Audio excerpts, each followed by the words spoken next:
സ്നേഹമാകുന്ന ദൈവവും വെറുപ്പിൻ്റെ രാഷ്ട്രീയവും കുറേ പൈശാചിക പ്രവാചകന്മാരും.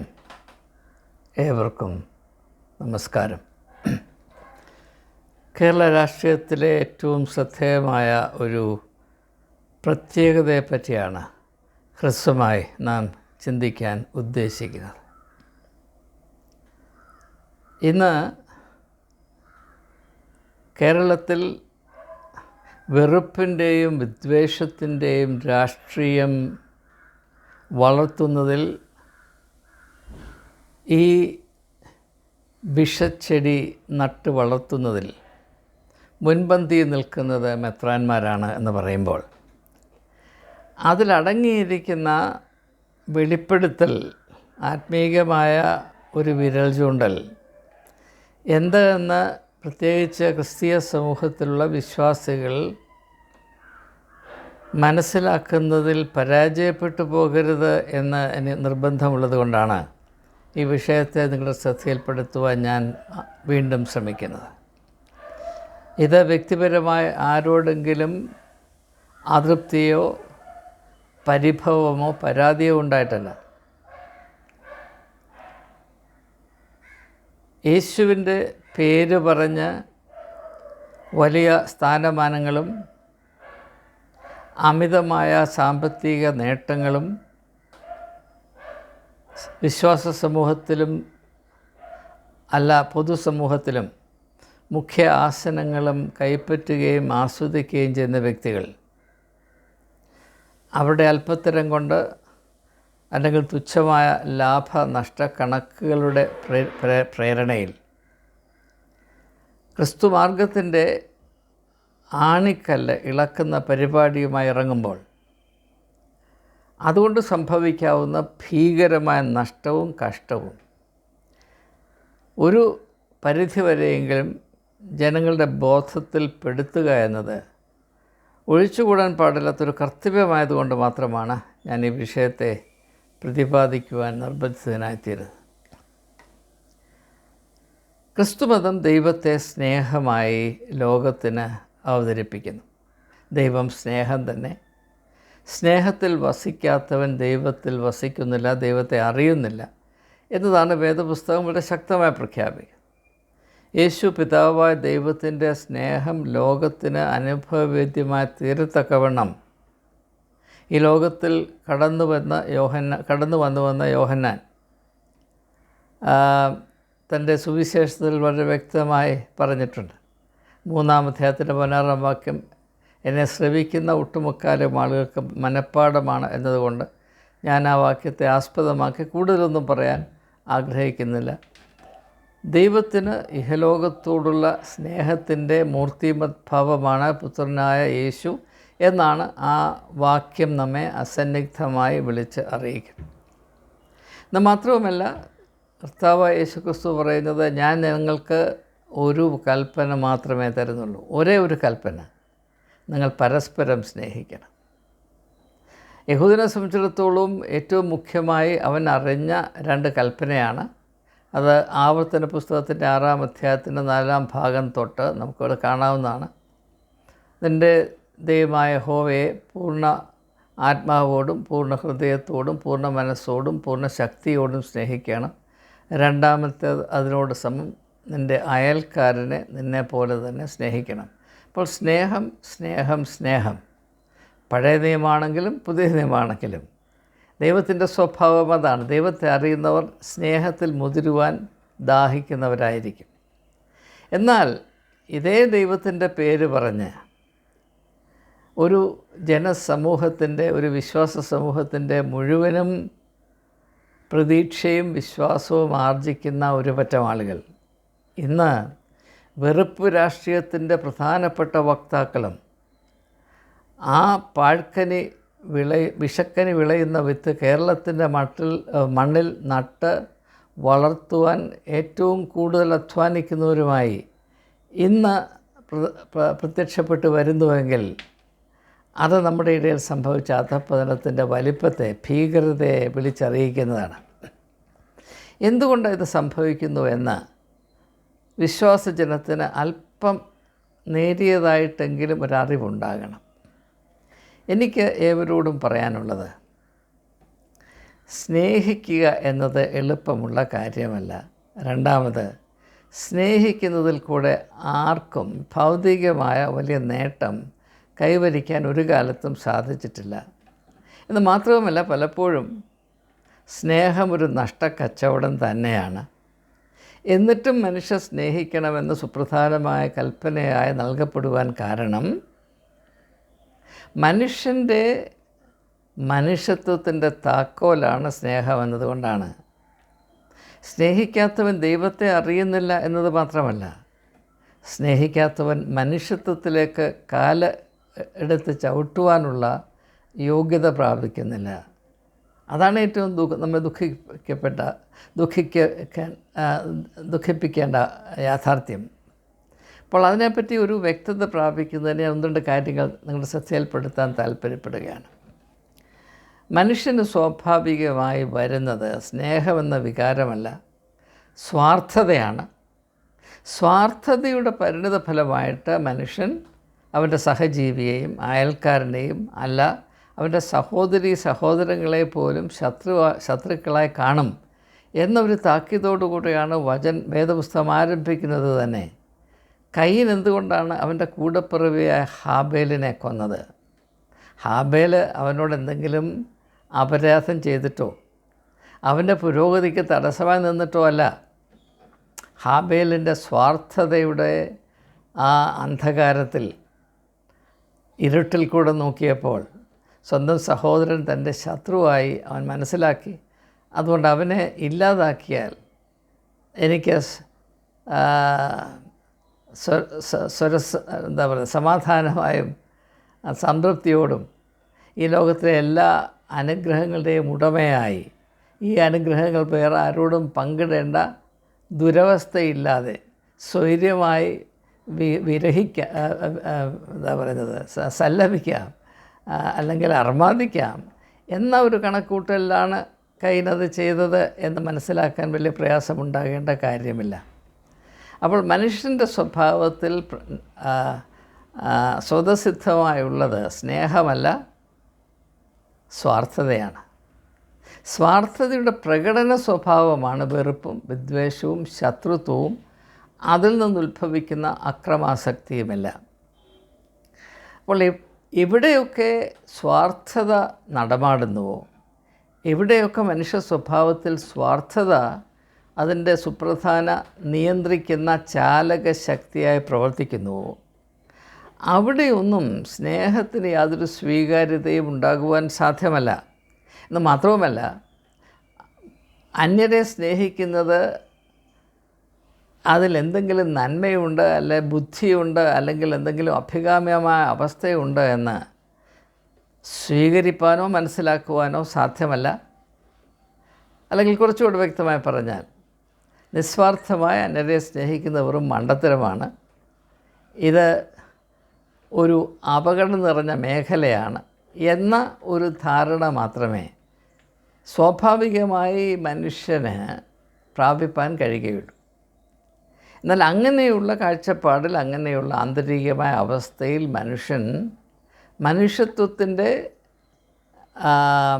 അനുഗ്രഹിക്കപ്പെട്ട അവസ്ഥയിലേക്ക് പ്രവേശിക്കുവാൻ കഴിയാതെ പോകുന്നത് കൊണ്ട് ആ ഒരു ദുരവസ്ഥയിൽ നിന്ന് അവൻ മോചനം പ്രാപിച്ചിട്ട് അവൻ മറ്റുള്ളവരെ സ്നേഹിക്കുകയും കരുതുകയും ചെയ്യുന്നതിൽ കൂടെ അവൻ്റെ വ്യക്തിത്വം വളരുന്നതിൻ്റെ ഫലമായി പ്രത്യേകതയുള്ള മനുഷ്യത്വം എന്ന അവസ്ഥയിലേക്ക് പ്രവേശിക്കുവാനുള്ള യോഗ്യത പ്രാപിക്കുന്നതിന് വേണ്ടിയാണ് ആത്മീയത പിറന്നത് തന്നെ എന്നാണ് ഞാൻ മനസ്സിലാക്കുന്നത്. അപ്പോൾ മനുഷ്യന് സ്വാഭാവികമായി സഹജീവികളെ സ്നേഹിപ്പാനുള്ള കഴിവുണ്ടായിരുന്നെങ്കിൽ ദൈവത്തിൻ്റെ ആവശ്യമുണ്ടാകുകയില്ല.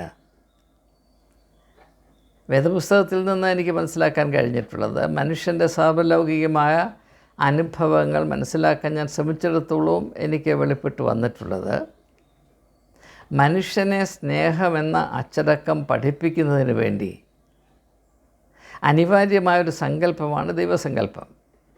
അതുകൊണ്ടാണ് ദൈവത്തെ സ്നേഹമായി തന്നെ വേദപുസ്തകം അവതരിപ്പിക്കുന്നത്.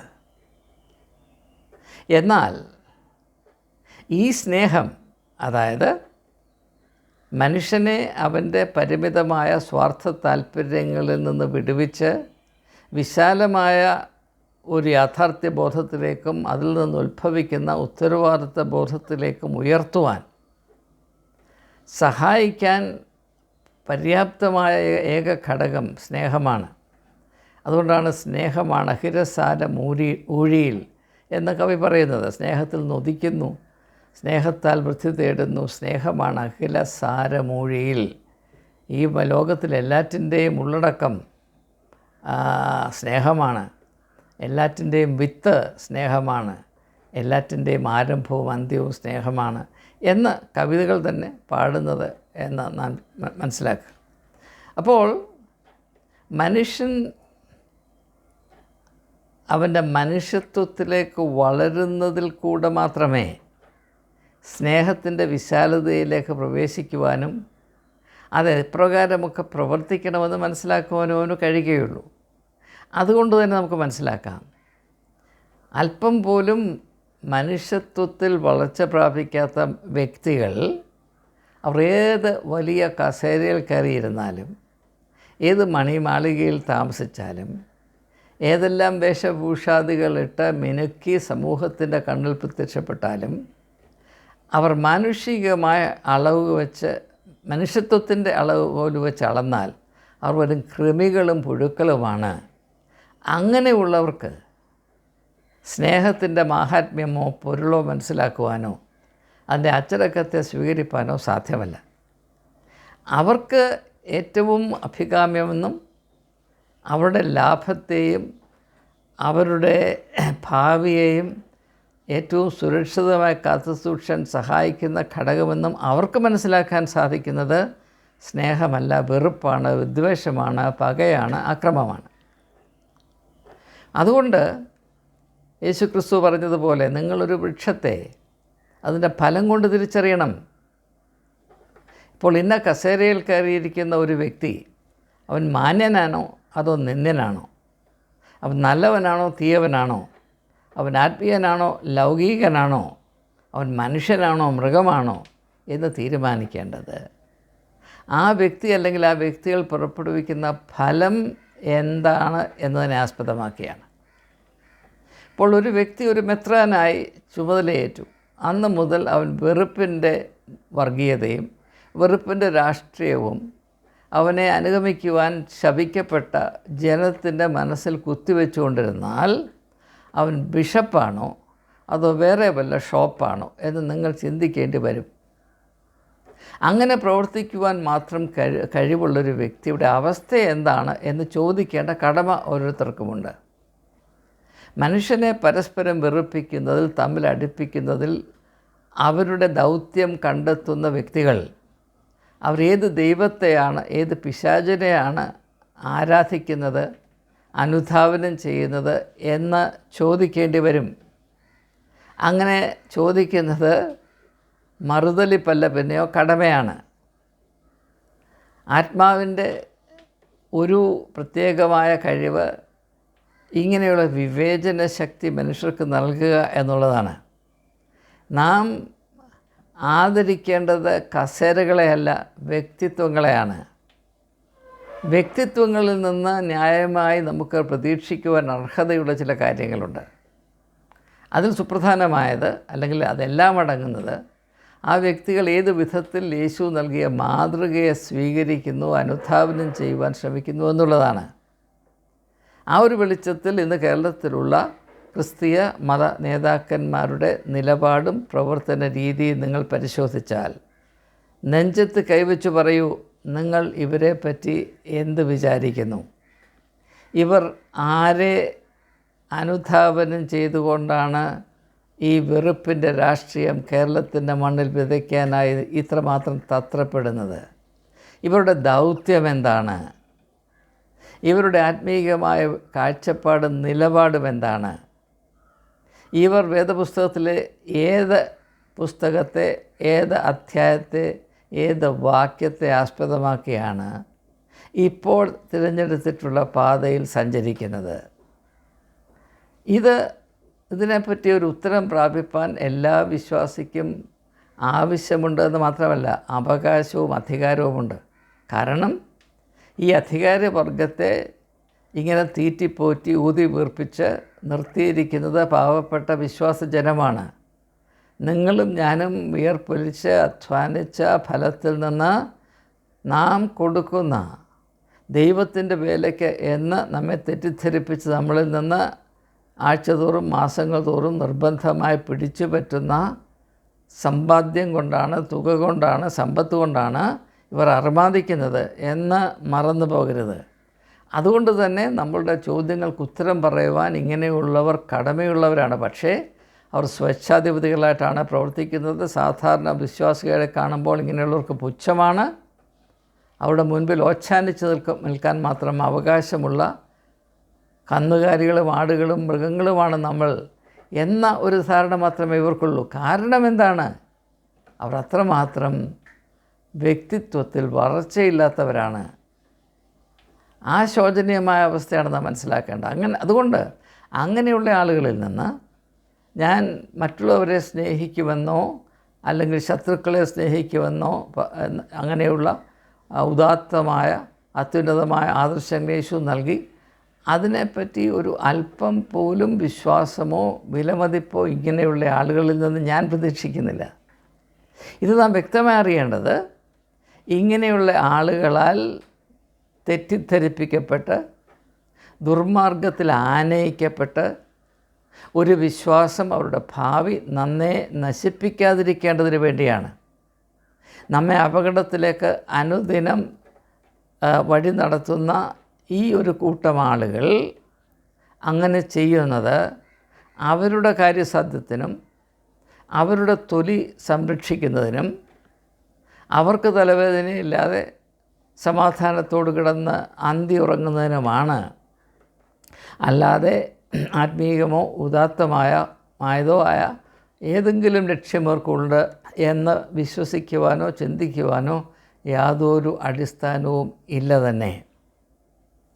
അതുകൊണ്ട് കേരളത്തിലെ ക്രിസ്തീയ സമൂഹത്തിന് ഇന്ന് സംഭവിച്ചിരിക്കുന്ന ഏറ്റവും വലിയ ശാപം, ഏറ്റവും വലിയ അപകടം, വെറും കൃമികളെ പോലെ വീണ്ടു വിചാരമില്ലാതെ, ചിന്തിക്കുവാൻ കഴിവില്ലാതെ, മൃഗീയമായ ആ പ്രവണതകൾക്ക് മാത്രം അടിമകളായി വല്ല വിധേനയും സ്വന്തം തൊലി സംരക്ഷിക്കണം, സ്വന്തം കസേര രക്ഷിക്കണം, ഏതധർമ്മം പ്രവർത്തിച്ചിട്ടും എൻ്റെ കാര്യം നടത്തി കിട്ടണം, അതൊരു വിശ്വാസ സമൂഹം മുഴുവനും കുഴിയിൽ വീണാൽ എനിക്ക് പുല്ലാണ് എന്ന നിലപാട് സ്വീകരിക്കുകയും അതേസമയം കുരിശ് കഴുത്തിൽ തൂക്കി കൊണ്ട് നടക്കുകയും ബാറയ്ക്ക് മുറ നടക്കുകയും അടിക്കുകയും കുറിയലൈസോൻ വിളിക്കുകയും ചെയ്യുന്ന ഈ വർഗം, അവർ പൈശാചിക പ്രവൃത്തിയാണ് ചെയ്യുന്നത് എന്ന് പറയുവാൻ എനിക്ക് യാതൊരു മടിയുമില്ല.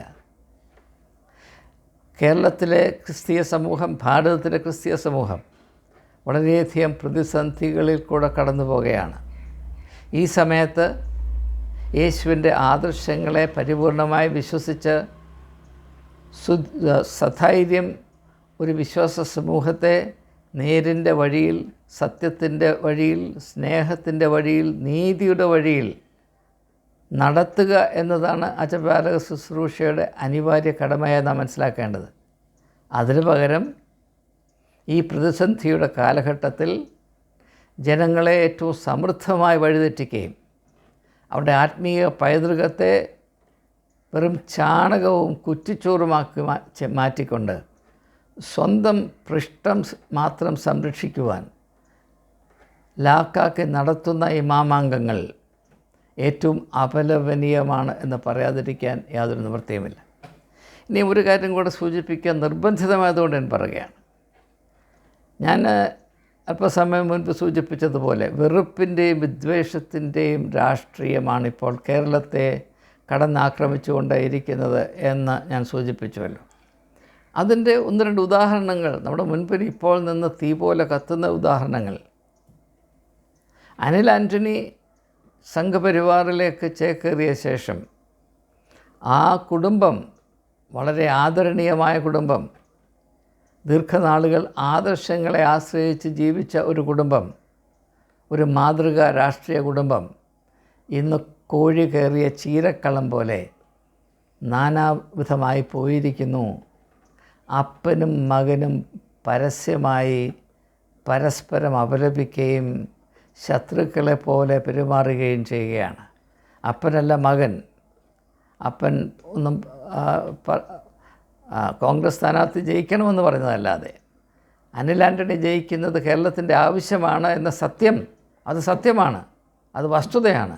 അത് പറഞ്ഞു എന്നൊരു കുറ്റമല്ലാതെ എ കെ ആൻ്റണി ഒന്നും ചെയ്തിട്ടില്ല. എന്നാൽ അദ്ദേഹത്തിൻ്റെ മൂത്ത പുത്രനായ അനിൽ ആൻ്റണി അദ്ദേഹത്തെ പറ്റി നടത്തുന്ന പരാമർശം വാസ്തവത്തിൽ മർമ്മഭേദകമാണ്. പക്ഷേ അങ്ങനെ ചെയ്യുവാൻ ആ യുവാവിനെ പ്രേരിപ്പിച്ചത് അദ്ദേഹം സ്വീകരിച്ചിരിക്കുന്ന രാഷ്ട്രീയ മീമാംസയുടെ തനതായ സ്വഭാവത്തെ ഉച്ചൈസ്തരം വിളിച്ചറിയിക്കുന്നതാണ്. അത് നമ്മുടെ ശ്രദ്ധയിൽ പെടാതെ പോകരുത്. അത് വേണ്ടതായ ഒരു ഉദാഹരണമല്ല എങ്കിൽ ഇതാ കരുണാകരൻ്റെ മക്കളുടെ അവസ്ഥകൾ നോക്കൂ. സഹോദരനും സഹോദരിയും ഇപ്പോൾ ബദ്ധശത്രുക്കളാണ്. കാരണം ഈ ഒരു രാഷ്ട്രീയമായ കാഴ്ചപ്പാട് എവിടെയൊക്കെ എത്തുന്നു, അവിടെ ആളുകൾ ഛിന്ന ഭിന്നമായി പോകും, കുടുംബങ്ങൾ തകർന്നു പോകും, ബന്ധങ്ങൾ താറുമാറായി പോകും, ഒരു ജനതയുടെ സമാധാനം നശിച്ചു പോകും. മണിപ്പൂർ അതാണ് നമ്മെ വിളിച്ചറിയിക്കുന്നത്. മണിപ്പൂർ ആരംഭിക്കുന്നത് ഗുജറാത്തിൽ നിന്നാണ് നിങ്ങൾക്കറിയാം. വടക്കേ ഇന്ത്യയിലുള്ള വിവിധ സ്ഥലങ്ങളിൽ മതന്യൂനപക്ഷങ്ങളുടെ അവസ്ഥ, ക്രിസ്ത്യാനികൾ ഉൾപ്പെടെ അവസ്ഥ എന്താണ് എന്നറിയാൻ വയ്യാത്തവരല്ല കേരളത്തിലുള്ളവർ. എന്നിട്ടും ഇതൊക്കെ അറിയാവുന്ന ആളുകൾ ഈ കുപ്പായം ഇട്ടുകൊണ്ട്, പരിശുദ്ധിയുടെ മേലങ്കി ഇട്ടുകൊണ്ട്, നാണമില്ലാതെ, മൃഗങ്ങളുടെ പോലും വിവേകമില്ലാതെ ഒരു ജനതയാകമാനം വഴിതെറ്റിക്കുകയും അവരെ വെറുപ്പിൻ്റെ കൂടാരത്തിൽ കൊണ്ട് കെട്ടിയിട്ടിട്ട് അതിൻ്റെ കൂലി വാങ്ങിച്ച് ബീഡി വലിക്കാം എന്ന വിധത്തിൽ പ്രവർത്തിക്കുകയും ചെയ്യുമെങ്കിൽ അതിനെ ഏത് ഭാഷയിലാണ് പരാമർശിക്കേണ്ടത് എന്നെനിക്ക് അറിഞ്ഞുകൂടാ. നിങ്ങൾ ദയവായി എന്നെ സഹായിക്കണം. വാസ്തവത്തിൽ ഇങ്ങനെ ഒരു ദിവസം കേരളത്തിൻ്റെ ചരിത്രത്തിൽ പിറന്നു വീഴുമെന്ന് ഞാൻ ഒരിക്കലും പ്രതീക്ഷിച്ചില്ല. കണ്ണടയുന്നതിന് മുൻപേ ഇങ്ങനെ ഒരു ദുരവസ്ഥ കണ്ട് ചങ്ക് പൊട്ടി മരിക്കേണ്ടി വരുമെന്ന് ഞാൻ വിചാരിച്ചില്ല. എന്തുകൊണ്ടാണ് ഈ വർഗം ദൈവത്തിൻ്റെ പേര് പറഞ്ഞ് യേശുവിൻ്റെ ആദർശങ്ങളെടുത്ത് അമ്മാനമാടി അതിൻ്റെ അമിതമായ ലാഭവും സുഖവും അനുഭവിച്ച് ലോക യാഥാർത്ഥ്യങ്ങളോട് പുലബന്ധം പോലുമില്ലാതെ സുഖിച്ച് അർമാദിച്ച് അർഹിക്കാത്ത എല്ലാ ബഹുമാനവും കൈപ്പറ്റി അങ്ങാടിയിൽ വന്ദനവും പള്ളിയിൽ മുഖ്യാസനവും പ്രാപിച്ച് രാഷ്ട്രീയക്കാരുടെ രാത്രിയുടെ മറപിടിച്ച് കട്ടുപോയി അവരുടെ കാല് പിടിച്ച് രാഷ്ട്രീയമായ സ്വാധീനം മുഴുപ്പിച്ച് ഇങ്ങനെ കഴിയുന്ന ഈ വർഗം ഒരു പ്രതിസന്ധിയുടെ ഘട്ടത്തിൽ ഒരു സമൂഹത്തെ മുഴുവനും കയത്തിൽ ചവിട്ടിത്താഴ്ത്തുന്ന ഈ പ്രവൃത്തി ചെയ്യേണ്ടതില്ലായിരുന്നു. പക്ഷേ ചെയ്തത് നന്നാണ്. കാരണം അവർ അവരുടെ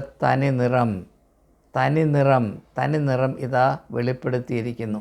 ഇതിൽ കൂടുതൽ ഇവരിൽ നിന്ന് പ്രതീക്ഷിക്കാൻ സാധ്യമല്ല. കാരണം ഞാൻ എൻ്റെ മുമ്പിലൊരു വീഡിയോയിൽ പറഞ്ഞതുപോലെ ഇവരിൽ ഒരുത്തൻ പോലും സത്യസന്ധമായി ജീവിക്കുന്നവനല്ല.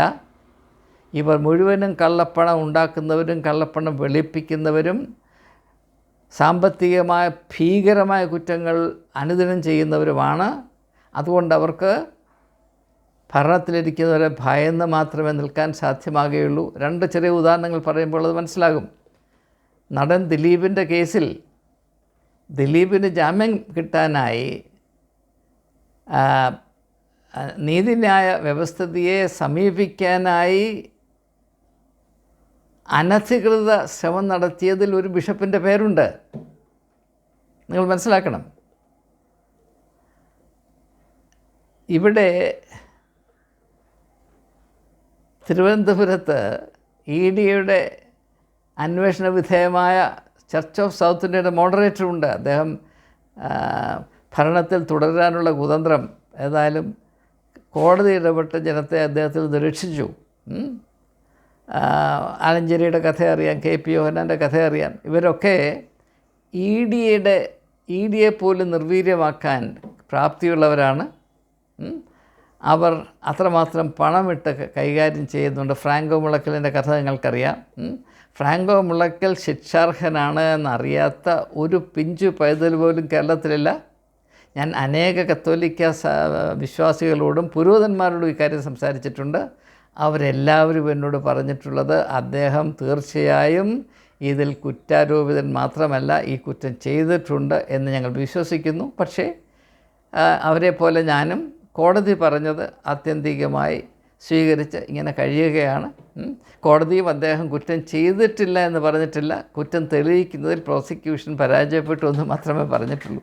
അപ്പോൾ ഇങ്ങനെയുള്ള വ്യക്തികൾക്ക് എങ്ങനെയാണ് ഏതെങ്കിലും ആദർശമോ മൂല്യമോ അവലംബിച്ച് ശക്തമായ വ്യക്തമായ ഒരു നിലപാടെടുക്കാൻ സാധ്യമാകും? അങ്ങനെയുള്ള തൊട്ടാൽ പൊട്ടുന്ന വെറും ചുള്ളിലാണ് നമ്മുടെ നേതൃത്വമായിട്ടിപ്പോൾ നിൽക്കുന്നത്. അവിടെ പാല് പിടിച്ച് പോകുന്നവൻ അമ്പയെ കുഴിയിൽ ചെന്ന് ചാടും എന്ന ലളിതമായ സത്യമെങ്കിലും ജനം തിരിച്ചറിയണം.